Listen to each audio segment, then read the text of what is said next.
Hello students, welcome to the class. आज की class में आप सभी का स्वागत है। तो लास्ट क्लास में हम नाउन के ऊपर डिस्कस कर रहे थे। तो आज की क्लास में हम क्या करेंगे, नाउन के कुछ क्वेश्चंस की प्रैक्टिस करेंगे और देखेंगे कि किस तरीके के क्वेश्चंस हमारे एग्जाम में पूछे जाते हैं। और जिन क्वेश्चंस को हम प्रैक्टिस करेंगे, ऐसे ही क्वेश्चंस लगभग आपको एग्जाम में देखने के लिए मिलेंगे। राइट। तो अब इस क्लास में हम नाउन के क्वेश्चंस की प्रैक्टिस करेंगे। उससे पहले आपको पता होना चाहिए नाउन क्या है। देखिए, नाउन हमारे जो 8 पार्ट्स ऑफ स्पीच होते हैं, मैंने आपको बताया हमारे कितने हमने इंग्लिश ग्रामर में जो हमारे वर्ड्स होते हैं, इंग्लिश लैंग्वेज में जितने भी वर्ड्स हैं, हमने उनको 8 कैटेगरीज में डिवाइड किया हुआ है और उन 8 कैटेगरीज को हम बोलते हैं पार्ट्स ऑफ स्पीच। और वो टोटल कितनी पार्ट्स ऑफ स्पीच है? 8 में जो पहली पार्ट ऑफ स्पीच होती है वो होती है नाउन। अब नाउन एक सेंटेंस के अंदर क्या काम करता है? देखिए, जब भी हम इंग्लिश ग्रामर पढ़ रहे हैं तो इंग्लिश का रूल क्या है, ग्रामर पढ़ने का हमें क्यों पढ़ा जा रहा है? क्योंकि हम एक सेंटेंस को किस तरीके से लॉजिकली और ग्रामेटिकली लिख सकते हैं, इसीलिए हम ग्रामर को समझते हैं, जिससे वो हमें हम उस लैंग्वेज को समझ सकें जिसकी ग्रामर हम पढ़ रहे हैं। अभी बात करें हम इंग्लिश को लेकर, तो इंग्लिश में जब हम नाउन को यूज़ करते हैं किसी भी सेंटेंस में, तो नाउन के 2 यूज़ होते हैं। एक तो होता है सब्जेक्ट का मतलब क्या होता है? अगर आपको मैंने सब्जेक्ट और सेंटेंस में 2 पार्ट होते हैं, एक होता है हमारा सब्जेक्ट और दूसरा होता है प्रेडिकेट। सब्जेक्ट का मतलब और होता क्या है? जिसके बारे में सेंटेंस इंफॉर्मेशन दे रहा है, यानी जिसके बारे में सेंटेंस में कुछ बताया गया है, वो होता है हमारा सब्जेक्ट। अब सब्जेक्ट के बारे में क्या बताया गया, वो होता है हमारा प्रेडिकेट पार्ट। राइट, इस चीज़ को आप समझिए। दूसरा होता है हमारा ऑब्जेक्ट को आप समझिए। ऑब्जेक्ट क्या है? अब देखिए, वर्ब जो होती है ना, और एक होता है प्रीपोजिशन। वर्ब के एक्शन को रिसीव करते हैं, जो वर्ब्स अपने एक्शन को किसी और पे ट्रांसफ़र करते हैं, उन्हें हम बोलते हैं ऑब्जेक्ट।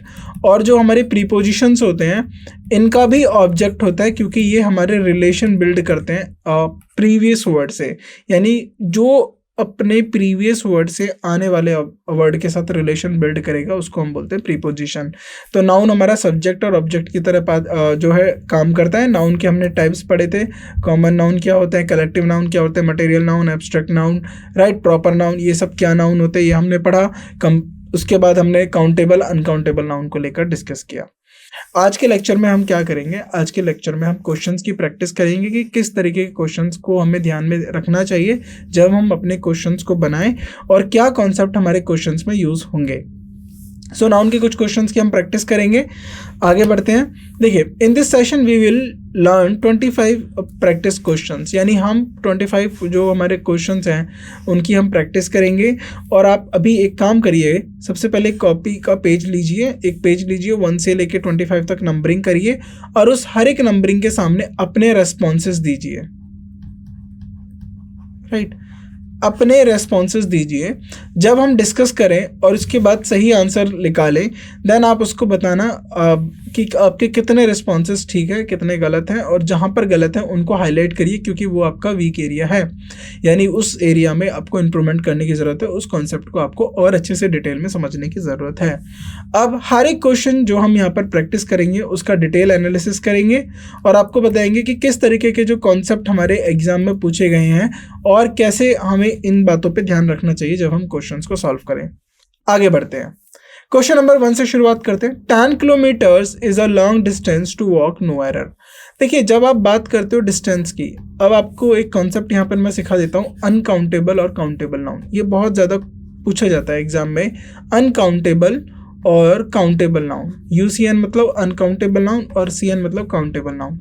देखिए, अनकाउंटेबल नाउन की पहचान ये होती है जिनको हम नंबर नहीं कर सकते, 1 2 3 4 नहीं कर सकते, या सिंगुलर प्लूरल नहीं कर सकते। ये बाय डिफ़ॉल्ट सिंगुलर में लिखे जाएंगे और इनको आप मेजर कर सकते हो। मेजरिंग यूनिट होती हैं इनकी, मेजरिंग यूनिट्स होती हैं, जैसे क्या हो सकता है, किलोमीटर्स हो सकता है, मीटर हो सकता है, लीटर हो सकता है, राइट, और भी जो आपकी ग्राम हो सकता है। तो ये हमारी क्या होती है, मेजरिंग यूनिट। डजन्स में नहीं लिखेंगे, क्योंकि डजन्स में क्या होता है कि डजन में हर कोई सिंगल यूनिट में बदल जाता है। जैसे आपने बोला ना बनाना, 1 डजन बनाना, तो बनाना का एक पर्टिकुलर यूनिट हो जाएगा, फिर वो बनानाज हो जाएगा। लेकिन ऐसे शुगर है, शुगर को आप 1 शुगर 2 शुगर नहीं कर सकते, 1 किलोग्राम 2 किलोग्राम, ये अनकाउंटेबल नाउन हो जाएगा। वाटर अनकाउंटेबल नाउन हो जाएगा। राइट, तो अनकाउंटेबल नाउन में हमारे कौन से नाउन आते हैं, मटेरियल नाउन, और कौन से नाउन आएंगे आपके, एब्स्ट्रैक्ट नाउन। वही काउंटेबल में क्या हो सकता है, जिनको आप सिंगल एंटिटीज देख सकते हो, यानी जिनको सिंगुलर प्लूरल कर सकते हो, जैसे स्टार का स्टार्स हो गया, तो वो हमारे क्या हो गए, काउंटेबल नाउन हो गए। लेकिन इस क्वेश्चन में हम बात करें, यहाँ पर 10 किलोमीटर्स क्या है, एक डिस्टेंस का पीस है, यानी एक डिस्टेंस का टुकड़ा है, और बोला गया कि इतने टुकड़े को चलना, right, it is a long distance to walk, ये काफ़ी लंबा जो है डिस्टेंस है चलने के लिए। तो यहाँ पर एक डिस्टेंस के टुकड़े को बात करी गई है, इसीलिए यहाँ पर इज लिखा गया है। तो ये बिल्कुल ठीक है, इसमें कोई एरर नहीं है, there is no error in it, right. So यहाँ पर क्यों नहीं लिखा गया, क्योंकि 10 kilometre means a distance of 10 kilometre which denote the measurement of a place. तो किसी एक टुकड़े का मेजरमेंट की बात हो रही है, जिसको हमने सिंगुलर वर्ब के लिए सही तरीके से यूज किया गया, तो इसमें कोई एरर नहीं है, बिल्कुल ये बिल्कुल ठीक है। आगे बढ़ते हैं। Question number 2, my sister has read pages after pages of the Bible. अब यहाँ पर बोला गया कि माई सिस्टर हैज रीड, उसकी जो सिस्टर है उसने पढ़ा, क्या पढ़ा, पेजेस आफ्टर पेजेस। देखिए डेज आफ्टर डेज या ऐसा कुछ होता है ना, तो इसमें आप लिखते हैं day after day, day after day, page after page, page after page, not pages after pages, ये गलत होता है। तो यहाँ पर इसको करेंगे एरर, थर्ड पार्ट में इसको आप ठीक करेंगे, पेज आफ्टर पेज। तो यहाँ पर सही पार्ट क्या होगा, यहाँ पर होगा पेज आफ्टर पेज, राइट। सो ये जो हमारे केसेस होते हैं, ऐसे केसेस में सिंगुलर नाउन का ही आप यूज़ करेंगे, राइट। इस तरीके से आप कोई यूज़ नहीं करेंगे। तो जैसे डे आफ्टर डे हो गया, पेज आफ्टर पेज हो गया, तो आपको सिर्फ सिंगुलर नाउन यूज़ करना है और कोई दूसरे नाउन जो है यूज़ नहीं करने हैं, राइट। राइट, नेक्स्ट क्वेश्चन करते हैं। Like prime minister was asked to write foreword to the book, right. तो prime minister was asked to write a foreword, तो इसमें बोला गया कि प्राइम मिनिस्टर वॉज आस्क्ड, तो प्राइम मिनिस्टर को बोला गया क्या करने के लिए, फॉरवर्ड, अ फॉरवर्ड, एक फॉरवर्ड होता है ना, मैसेज लिखते हैं, फॉरवर्ड मैसेज लिखते हैं, राइट, उसको लिखने के लिए किसी एक बुक के लिए। तो अब यहाँ पर आपको बताना है कि क्या ये सही लिखा गया है, तो इसको आप ये ट्रीट करिए, FOR, ये इस तरीके से ना है, फॉरवर्ड, राइट, इस तरीके से आप इसको ट्रीट करेंगे, राइट। तो अब आप मुझे बताइए क्या ये सही लिखा गया है या गलत लिखा गया है। तो यहाँ पर जो वर्ड होता है ना, जो फॉरवर्ड होता है, वो ये होता है FOREWARD, फॉरवर्ड, राइट। तो second is the right answer, यहाँ पर एरर हो जाएगा। तो टू राइट अ फॉरवर्ड, इसको आप हटा के क्या लिखेंगे, फॉरवर्ड। फॉरवर्ड मीन्स होता है short introduction to the book, किसी बुक के बारे में छोटा इंट्रोडक्शन बताना। देखा होगा आपने, बुक्स पढ़ी होंगी, तो बुक्स के पीछे की तरफ जो होते हैं, बहुत से जो फेमस पर्सन्स होते हैं, वो लिखते हैं उस बुक के बारे में, शॉर्ट इंट्रोडक्शन लिखेंगे या उसके बारे में कुछ बातें बताएंगे। आगे बढ़ते हैं। The long distance train which met with an accident was carrying some army personnel। देखिए, जो लॉन्ग डिस्टेंस ट्रेन, जो ट्रेन लंबी यात्रा कर रही थी, जिसकी दुर्घटना हुई, which met with an accident was carrying some army personnel। तो यहाँ पर पर्सनल नहीं होता, जब आप किसी पर्टिकुलर ऑर्गेनाइजेशन से जुड़े हुए लोगों की बात करते हैं, तो वहाँ पर होता है, जो राइट वर्ड होता है, army personnel, personal, this is the right word. तो यहाँ पर पर्सनल नहीं होगा, ये गलत वर्ड है, पर्सनल होगा, राइट। इसको आप ठीक करेंगे। Question number 3। Now question number 5, the young man from Japan found the ascent of the mountain hard going. The young man from Japan, तो कोई यंग मैन, अब कुछ लोग हैं जापान से, right. Found the assent, assent का मतलब होता है चढ़ाई वाला, यहाँ पर एसेंट मतलब चढ़ाई के लिए बोला गया है। लेकिन यहाँ पर देखिए, एक एसेंट दो तरीके के वर्ड होते हैं, आप जरा ध्यान से देखिए, ASSENT एसेंट, और एक होता है ASCENT एसेंट। तो एसेंट का मतलब होता है यहाँ पर देखिए, एक एसेंट का मतलब होता है अपनी मंजूरी देना। जैसे कि आपने देखा होगा, पार्लियामेंट में बिल पास होता है, लोकसभा से, राज्यसभा से, देन प्रेसिडेंट उसको अपना एसेंट देके एक्ट में कन्वर्ट कर देते हैं, यानी मंजूरी देके। तो यहाँ पर मंजूरी की बात नहीं हो रही है, यहाँ पर उस चढ़ाई को लेकर बात कर रहे हैं कि जो माउंटेन पे जो जापान के लोग थे, उनको थोड़ा टफ लग रहा था चढ़ना। तो यहाँ पर एसेंट नहीं आएगा, एसेंट आएगा, ASCENT आएगा। सेकेंड पार्ट में एरर है, इसको आप ठीक करेंगे। तो यहाँ पर एसेंट जो है वो रॉन्गली यूज्ड है, it should be replaced by ascent which means act of going और कमिंग अप, तो चढ़ना या फिर आना, राइट, एसेंट, राइट। आगे बढ़ते हैं। जैसे द पार्लियामेंट पास्ड, देखिए, the bill passed by the parliament has received president assent, यानी प्रेसिडेंट की मंजूरी मिली तो वो एक्ट बन गया। आगे बढ़ते हैं। The items I liked most were the rosewood carvings and the teakwood furnitures of Dutch design. देखिए अब बोला गया है the item I like the most, जो उसने बोला जो आइटम मुझे बहुत पसंद थे वो क्या थे, वर रोजवुड कार्विंग। तो रोजवुड होता है कि है ना, एक पेड़ है उसकी एक कैटेगरी है, रोजवुड हो गया, टीक ट्री हो गया तो उसी की वुड को हम बोलते हैं टीक वुड, तो उसको रोजवुड की कार्विंग्स पसंद थी और टीक वुड का फर्नीचर। तो देखिए जो फर्नीचर होता है ना अनकाउंटेबल नाउन होता है, ये हमेशा सिंगुलर लिखा जाएगा फर्नीचर, फर्नीचर का फर्नीचर्स नहीं होगा, याद रखना ये हमेशा सिंगुलर लिखा जाएगा, राइट। अब इसके पीछे सिंगुलर लिखने के पीछे का रीजन देख लीजिए। अब जब भी आप बताते हो ना चेयर अलग है, टेबल अलग है, राइट, और उसके बाद स्टूल अलग है, तो ये होता है हमारे articles of furniture, items of furniture, furnitures कुछ नहीं होता। तो ये जो वर्ड है ना ये गलत है, यहाँ पर फर्नीचर्स नहीं होगा, फर्नीचर होगा, तो थर्ड पार्ट में एरर है, इसको आप ठीक करेंगे, right.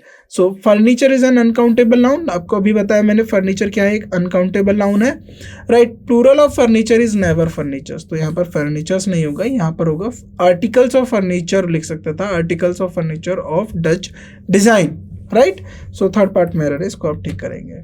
Now question number 7, When the football team walked into the field, तो अब बात कर रहे हैं जब फुटबॉल टीम जो है walked into the field, field में आई, the crowd burst into applause, applause का मतलब है तारीफों में बदल गया, चीयर करने लगे, तालियां बजाने लगे, but some cheers were heard too, right। अब देखिए अब यहाँ पर ज़रा देखिए, ध्यान से देखिए कि the football team walked into onto the ground, onto the field, जब फुटबॉल टीम जो है फील्ड में आई, जो भीड़ थी वो एकदम तारीफों में जो थी ब्रस्ट हो गई, किसमें, अपलॉज में, तारीफें, शोर वोर। आपने क्रिकेट मैचेस भी देखे होंगे, फुटबॉल मैचेस भी देखे होंगे टीवी पे, तो वहाँ पर देखा होगा। लेकिन कुछ लोग होते हैं जो सपोर्ट नहीं करते हैं, जो राइट उस पर्टिकुलर टीम के नहीं होते हैं, उन्हें हेट कहते हैं। तो यहाँ पर बट सम, जो ये बट है ना, ये हमारा जो है, अब बात करिए कॉन्ट्राडिक्टरी कंजंक्शन है। तो कॉन्ट्राडिक्टरी का मतलब है कि ये कॉन्ट्रास्ट बताएगा, अगर पॉजिटिव बात हो रही है तो ये कुछ नेगेटिव बात को जरूर उसमें ऐड करेगा, राइट। तो यहाँ पर ये कॉन्ट्राडिक्टरी कंजंक्शन है, तो यहाँ पर चीयर्स नहीं आएगा, बट सम अब्यूज लिख सकते हो, हेट स्पीच लिख सकते हो, ऑल्सो हर्ट, क्योंकि हमने चीयर्स नहीं बट कुछ अब्यूज, कुछ गलत स्पीच से लिख सकते हो, कुछ गलत वर्ड लिख सकते हो, but some wrong words were heard too, तो यहाँ पर अब्यूज लिख सकते हो, रॉन्ग वर्ड्स लिख सकते हो, हेट्स लिख सकते हो, है ना। तो इस तरीके से लिख सकते हो, आप इसको चेंज कर सकते हो ये, और यहाँ पर अब्यूज लिखोगे तो यहाँ पर वॉज हो जाएगा, वॉज हर्ट टू, अगर रॉन्ग वर्ड्स लिखोगे तो वर हो जाएगा, इसके साथ आप इसमें चेंज करेंगे, बट थर्ड पार्ट में एरर है, इसको आप ठीक करेंगे, राइट। आगे बढ़ते हैं। Now question number 8, The lawyer asked the complainant to put his sign on the paper. तो the lawyer asked the complainant, complainant का मतलब है शिकायतकर्ता, तो लॉयर ने शिकायतकर्ता को बोला कि आप अपना जो साइन है वो पेपर पे करिए, यानी जो डॉक्यूमेंट्स है, यहाँ पर पेपर का मतलब होता है पेज नहीं, डॉक्यूमेंट की बात होती है। टू पुट हिज साइन नहीं होता, देखिए जब पर्टिकुलर आप लिखोगे ना, पुट हिज साइन नहीं होता, पूरा लिखना पड़ता है, to put his signature. Sign यहाँ पर क्या होता है, साइन लैंग्वेजेस देखें इशारों को बोला करते हैं, लेकिन जब आप ऐसे कुछ वर्ड लिखोगे तो यहाँ पर क्या लिखोगे, सिग्नेचर, याद रखिएगा, right. So the group of words to put his sign should be replaced by put his signature. Then यहाँ पर जो साइन का मतलब होता है ये इंडिकेशन, सिंबल और शोइंग समथिंग, सिम्टम, सिग्नल्स, इन सब से होता है। सिग्नेचर का मतलब होता है the act of signing something, किसी चीज को दस्तखत करना, right. Laser are indispensable tools for that delicate eye surgery. अब बोला गया जो लेजर्स हैं, जो लेजर्स जो होती हैं जिनसे आई सर्जरी की जाती है, वो इंडिस्पेंसिबल टूल्स हैं। क्या है वो? इंडिस्पेंसिबल टूल्स हैं, किसके लिए? आई सर्जरी के लिए। तो दोबारा आप इसको पढ़िए, लेजर्स आर, लेजर्स लिखा गया, लेजर्स आर इंडिस्पेंसिबल। अब ये जो लेजर है, राइट, अगर आपने देखा हो तो लेजर लाइट इमिटिंग जो होती है हमारी लाइट, एक सिंगल क्रोमेटिक फ्रीक्वेंसी में आती है। तो आपको बताना है कि क्या यहाँ पर जो है क्या लिखा जाएगा, आई सर्जरी होगा या आई सर्जरी होगा। तो यहाँ पर जो पर्टिकुलर जो सही वर्ड यूज होगा वो होगा आई सर्जरी, राइट। यहाँ पर अब देखिए ये जो सर्जरी ना, आईज की सर्जरी नहीं होता, या तो आप लिखोगे अपोस्ट्रोफी एस लगा के आईज सर्जरी, या फिर आई सर्जरी लिखोगे, राइट। तो इसको हम किससे रिप्लेस कर देंगे? अपोस्ट्रोफी एस लगा के आई सर्जरी, या फिर ऑक्यूलर सर्जरी, ऑक्यूलर भी हम जिसको बोलते हैं आंखों की सर्जरी को हम ऑक्यूलर सर्जरी भी बोलते हैं। तो थर्ड पार्ट में एरर है, इसको आप टिक करेंगे, यहाँ पर अपॉस्ट्रोफी एस लगा देंगे। Now question number 10, the newer type of automatic machine was wash the cloth first, the newer type of automatic machine, right. अब यहाँ पर बोला गया the newer type of automatic machines wash the clothes first. तो अब आपको बताना, देखिए यहाँ पर जो लिखा गया है ना वॉश, तो ये जो वॉश है ना ये कैसा है, वॉशेज होता है या फिर वॉश होता है, ये हमारा प्लूरल है। तो यहाँ पर होगा the newer types of automatic machine. तो यहाँ पर टाइप ना होके टाइप्स लिखोगे आप, राइट। तो यहाँ पर टाइप ना होके क्या लिखा जाएगा, टाइप्स लिखा जाएगा। इसको आप करेक्ट करेंगे। Now question number 11, the tables legs have been elaborately carved. तो देखिए जब आप अपोस्ट्रोफी एस लिखते हो ना तो याद रखना वो लिविंग के लिए लिखा जाता है, अपोस्ट्रोफी एस लिविंग के लिए लिखा जाता है। लेकिन जब आप नॉन लिविंग थिंग्स की बात करते हो, राइट, तो आप क्या लिखते हो, द लेग्स ऑफ टेबल। तो इसमें एरर है, इसको आप लिखेंगे the legs of table, legs of table. मैंने आपको बता दिया अपोस्ट्रोफी एस जो है आप लिविंग के लिए यूज करते हो, पर पॉजेसिव केस में नॉन लिविंग के लिए आप कभी भी अपोस्ट्रोफी एस नहीं लिखोगे, आप ऑफ लगा के बताओगे। जेनेटिव केस में ऑफ लगा, द लेग्स ऑफ टेबल। तो फर्स्ट पार्ट में एरर है, इसको आप ठीक करेंगे, राइट। आगे बढ़ते हैं। Question number 12, the sceneries of Kashmir is very charming. तो जो सीनरी वर्ड होता है, सीनरी, इसका जो है सिंगुलर और प्लूरल नहीं होता, इसका जो है सिंगुलर और प्लूरल नहीं होता, राइट। ये या तो सिंगुलर रहेगा या तो प्लूरल रहेगा, इसका कोई सिंगुलर प्लूरल नहीं रहेगा। तो सीनरीज तो नहीं होता है। तो क्योंकि देखिए सीनरी क्या होता है, सीनरी एक एब्स्ट्रैक्ट होता है। अगर मैं आपसे बोलूँ सिटी की सीनरी क्या है, तो आपके दिमाग में क्या जाएगा, बड़ी बड़ी बिल्डिंग्स, ट्रैफिक्स और रोड्स, ये सब जाएगा। अगर आपसे मैं बोलूँ कंट्री साइड, एक विलेज की सीनरी क्या है, तो आप क्या, आपके ब्रेन में क्या जाएगा, फील्ड्स, प्लांट्स, ट्रीज, राइट। तो फार्मिंग होता हुआ कुछ। और वहीं आपसे मैं बोलूँ माउंटेन सीनरी में क्या जाएगा, तो पहाड़ आएंगे आपके, ग्लेशियर्स भी दिखेंगे आपको, राइट, कुछ पैचेस ऑफ ग्रास भी दिखेगा। तो ये सीनरी जो होता है ये एब्स्ट्रैक्ट वर्ड होता है, तो इसीलिए सीनरी का प्लूरल नहीं होता सीनरीज। तो यहाँ पर फर्स्ट पार्ट में एरर है, यहाँ पर सीनरीज नहीं होगा, यहाँ पर सीनरी होगा, राइट। इसको आप ठीक करेंगे, scenery of Kashmir will be correct use, right, scenery होगा। आगे बढ़ते हैं। Now question number 13, a judge in him prevailed upon the father and he sentenced his son to death. A judge in him, तो जो जजमेंट दिया उसने बोला I judge in him, उसके बाद क्या लिखा, prevailed upon the father, prevailed किया उसने फादर को लेके, तो and he sentenced his son to that। तो यहाँ पर आज जज नहीं होगा, यहाँ पर होगा the judge in him, the judge। अब क्या कोई जो जज है जिसने ये जो है जज यहाँ पर प्रॉपर होगा, क्योंकि हमें इसका पूरे के बारे में जो है सिनेरियो दिया हुआ, द जज prevailed upon the father and he sentence his son to death, right. तो some common nouns are used as abstract nouns, जैसे कि जो क्वालिटीज को एक्सप्रेस करते हैं। In this situation before them the जज in him should be used होगा। तो यहाँ पर जज जो है उसके आगे द जज होगा, right. 9/10 of the pillar have rooted way, right, have rooted away, no error. अब देखिए जरा ध्यान से देखिए, 9/10 ऑफ द पिलर, तो मान लीजिए यहाँ पर टोटल 10 पिलर है, राइट, यहाँ पर टोटल 10 पिलर है, 10 में से 9/10 क्या होता है। अब ये जो 9वां प्लेयर है, 9th जो हमारा प्लेयर है उसकी बात हो रही है। अगर जो 9th प्लेयर है उसकी बात हो रही है तो यहाँ पर हैव नहीं होगा, ये सिंगुलर है। अगर ये सिंगुलर है तो यहाँ पर होगा हैज, राइट। तो पॉसेसिव वॉइस है, have by have been taken, grammatically correct करेंगे, राइट। इसको आगे आते हैं। A few tiles on Skylab were the only equipments that failed to perform well in outer space। देखिए a few tiles on Skylab, तो बोला जा रहा है कुछ जो टाइल्स हमारे Skylab पे were the only equipments that failed perform well in outer space। देखिए equipments नहीं होता, equipment होता है, सिर्फ इक्विपमेंट होता है, इक्विपमेंट होता है, नॉट मेंट्स, इक्विपमेंट होता है, राइट। तो इसको आप ठीक करेंगे, इक्विपमेंट होता है सेकंड पार्ट में। Here the were the only equipment should be used, तो इसको आप ठीक कर लेंगे, राइट। आगे बढ़ते हैं। The clerk was not intimidated by his boss bullying. The clerk was not, अब बोला गया जो क्लर्क है, was not intimidated by his boss bullying, तो इसमें कोई एरर नहीं है, ये बिल्कुल ठीक सेंटेंस है। आगे बढ़ते हैं।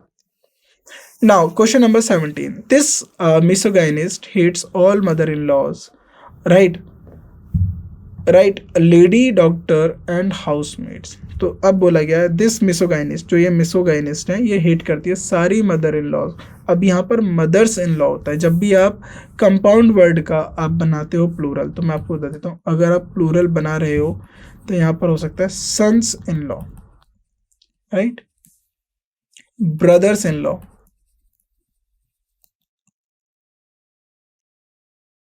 Mother's in law. तो जो हमारा मेन वर्ड होता है ना उसको आप बनाओगे, इस पर्टिकुलर वर्ड को आप प्लूरल बनाओगे। तो यहाँ पर बोला गया कि जो मिसोगाइनिस्ट है ये सभी मदर्स इन लॉ को हिट करती है, तो यहाँ पर नहीं होगा यस, यहाँ पर आएगा मदर्स इन लॉ आएगा, राइट। तो सेकंड पार्ट में एरर, इसको आप ठीक करेंगे। आगे बढ़ते हैं। So the plural of mother in law is mothers in law, right. तो इस वाले पार्ट में आपको एस लगाना है। आगे बढ़ते हैं। How to solve the problem is the main concern of the organisers at that moment. अब यहाँ बोला गया कि how to solve the problem, how to solve the problems, problems को कैसे सॉल्व किया जाए, इज द मेन कंसर्न, किसका मेन कंसर्न था, ऑर्गेनाइजर्स का, एट दैट मोमेंट। तो आपको बताना है क्या इसमें होगा, इसमें कोई एरर नहीं है, there is no error in it, ये बिल्कुल ठीक है। Now question number 19, it was a pleasant 4 hours drive from Pune to Nashik. अब यहाँ पर बोला गया कि प्लीजेंट क्या था, प्लीजेंट ड्राइव थी, और वो ड्राइव कितनी थी, तो वो ड्राइव 4 hour थी। तो आप इसको सिंपली 4 hour लिखते हो, 4 hour, क्योंकि आपने ये पूरी जर्नी को एक एब्स्ट्रैक्ट बना दिया कि ये प्लीजेंट थी, तो 4 hour ड्राइव होगा। तो यहाँ आवर्स नहीं होगा, 4 hour ड्राइव होगा। जैसे 45 day crash course, 45 day crash course होता है ना, क्रैश कोर्स 45 days नहीं होता, 45 day क्रैश कोर्स होता है। तो ऐसे ही 4 hour drive, 4 hour drive, right, 4 hour drive, not hours drive, right. Second part को आप ठीक करेंगे। आगे बढ़ते हैं। There are so many flits all around the place. Flits का मतलब होता है डर्ट, राइट, गंदगी, बहुत ज़्यादा गंदगी है चारों तरफ, राइट। तो आप इसमें बताना क्या सही है, there are so many flits, right. तो फ्लिट्स जो है बेसिकली जो फ्लिट होता है उसको हम गंदगी को बोलते हैं, तो फ्लिट्स नहीं होता है, यहाँ पर होता है flit. So there are so many filth all around the place. तो पहले पार्ट में इसको फ्लिथ को क्या करेंगे, अनकाउंटेबल नाउन होता है ये word, which means very dirty और अनप्लीजेंट सब्सटेंस। तो यहाँ पर फ्लिथ्स नहीं होता, सिर्फ फ्लिथ होता है, राइट। इसको आप करेक्ट करेंगे, very good. Now next question की तरफ बढ़ते हैं। We are going to launch this 3 crore project within next few month. अब यहाँ पर बोला गया है कि we are going to launch, हम क्या लॉन्च करने वाले, एक प्रोजेक्ट, और उसकी वर्थ बताइए 3 crore with next few month में। तो जैसे हमने बताया था ना 4 hour ड्राइव, तो उसके बाद ड्राइव बेसिकली बात करी गई थी, 45 day क्रैश कोर्स, तो कोर्स को लेकर बात करी थी, यहाँ पर प्रोजेक्ट को लेकर बात हो रही है, तो ये इसकी वर्थ है। तो करोड़ नहीं होगा, इसको हम सिंपली लिखेंगे 3 crore, 3 crore का प्रोजेक्ट, राइट। इसको आप इस तरीके से लिखेंगे। तो यहाँ पर हाइफेनेटेड टर्म्स जो होती है सिंगुलर नाउन में लिखा करें आप, जब भी आप हाइफेनेटेड टर्म्स होते हैं या कुछ इस तरीके से बात की जाती है तो इसको आप सिंगुलर नाउन में लिखें, जैसे that is this 3 crore project should be used. तो यहाँ पर क्या होगा, नॉट करोड्स, यहाँ पर 3 crore। तो इसको आप क्या किस में लिखेंगे, हाइफेनेटेड को सिंगुलर में, राइट, वेरी गुड।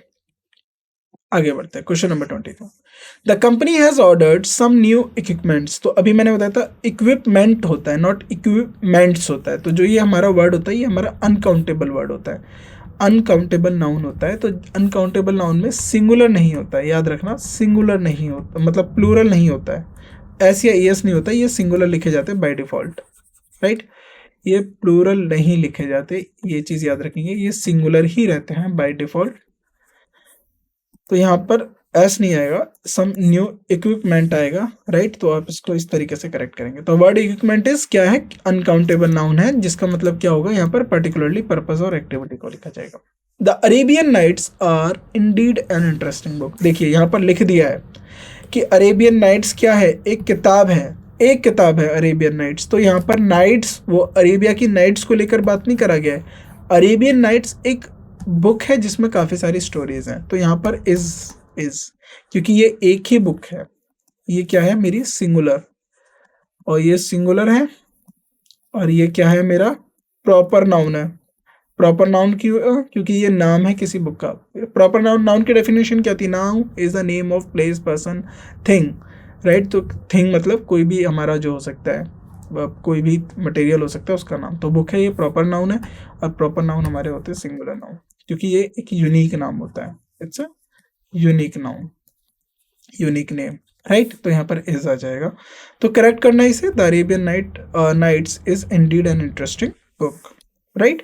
सो यहाँ पर अरेबियन नाइट्स के एक singular because it's a name of the book, right. तो यहाँ पर इज आ जाएगा। वेरी, आगे बढ़ते हैं। No potter being available he carried all his luggages himself. तो क्या बोला गया?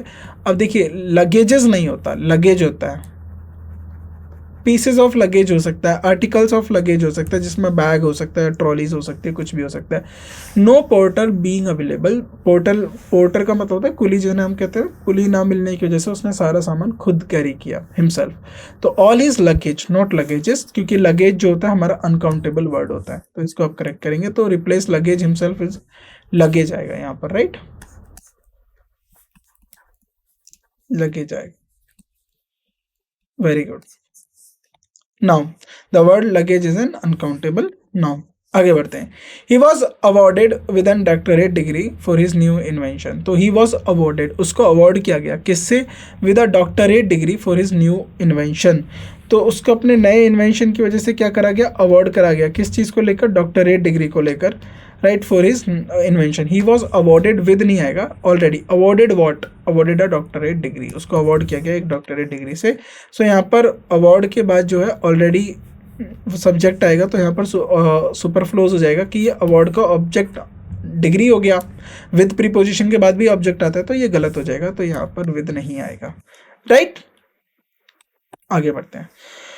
तो यहाँ पर हमने 25 क्वेश्चंस अच्छे से प्रैक्टिस किए, काफ़ी इजी क्वेश्चंस थे, कोई ज़्यादा प्रॉब्लम नहीं आई होगी इन क्वेश्चंस में। आई होप आपके ये जो क्वेश्चंस है आसानी से बन गए होंगे। तो अब आती है हमारे रिजल्ट की, जो हम जिसको लेकर चर्चा कर रहे थे। देखिए, अगर आपके 25 के 25 ठीक है तो इसका मतलब है कि आपका कॉन्सेप्ट भी ठीक है, आपकी प्रैक्टिस भी अच्छी है। लेकिन अगर आपके 25 से कम है और 20 तक स्कोर है उस बीच में, तो आप थोड़ा ध्यान दीजिए कि वो कौन सा एरिया है जहाँ पर आपका जो क्वेश्चन है वो गलत हुआ।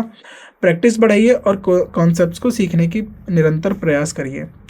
उसके साथ साथ जो आप कर सकते हैं वो ये है कि नाउन के अंदर आपको काउंटेबल और अनकाउंटेबल नाउन के बारे में पता होना चाहिए, उसकी एक लिस्ट तैयार करके रखिए। जब तक आपको काउंटेबल और अनकाउंटेबल नाउन के बारे में क्लियरिटी नहीं होगी, उसमें थोड़ा सा आपको प्रॉब्लम आएगी। तो सबसे पहले क्या करना है, आपको एक लिस्ट तैयार करनी है जिसमें आपको काउंटेबल अनकाउंटेबल नाउन के बारे में लिखना है। साथ में आपको बाकी के जो नाउन्स हैं, जैसे हमारा कैटेगरी जो होते हैं, राइट, कलेक्टिव नाउन हो गया आपका, एब्स्ट्रैक्ट नाउन हो गया, राइट, और मटेरियल नाउन हो गए आपके, राइट, प्रॉपर नाउन क्या होते हैं, कॉमन नाउन क्या होते हैं, इनके डेफिनेशन पता होना चाहिए, केसेस के बारे में पता होना चाहिए, नाउन के केसेस के बारे में पता होना चाहिए, नाउन के जेंडर के बारे में पता होना चाहिए। ये बेसिक जो नॉलेज है आपको याद रहनी चाहिए, तभी आप नाउन को अच्छे से कर पाएंगे। और नाउन का यूज़, जैसे नाउन के यूज़ के लिए मैं आपको 2-3 चीज़ें बता देता हूँ। आप सब्जेक्ट वर्ब एग्रीमेंट जब हम पढ़ेंगे उसको अच्छे से पढ़िए, उसको डिटेल में पढ़िए, वहाँ से आप इजीली सीख सकते हैं नाउन को किस तरीके से हम यूज़ कर सकते हैं। नाउन का सब्जेक्ट यूज़ आपको पता होना चाहिए, ऑब्जेक्टिव यूज़ पता होना चाहिए, तो इससे क्या हो जाएगा कि आप नाउन को अच्छे से समझ पाएंगे, राइट। बाकी की नेक्स्ट क्लास में हम और भी टॉपिक्स को डिस्कस करेंगे। तब तक आप इन्हें अच्छे से प्रैक्टिस करिए, रेगुलर रिवाइज करते रहिए, और जो आपने थ्योरी में पढ़ा है उसको रेगुलर बेसिस पे रिवीजन करते रहिए। तो आज की क्लास के लिए बस इतना ही। Thank you so much.